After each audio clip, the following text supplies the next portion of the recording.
இதோ ஆடுகளத்தை அலங்கரிப்பதற்காக தன் குலசாமியின் துணையோடு உடம்பில் கலர் உடையோடு காளையை பிடிப்போம் முறையோடு இதோ ஆடுகளத்தை நோக்கி வீரர்களை பாதம் தரையோடு தொட்டு வணங்குகின்ற வீரர்கள்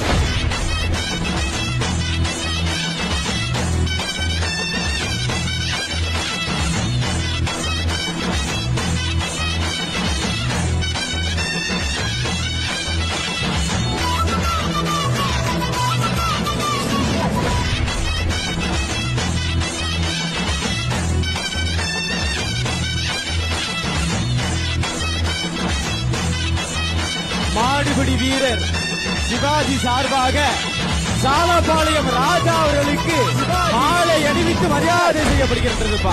இந்த புண்ணிய பூமியில் கைதட்டி உற்சாகப்படுத்துங்க.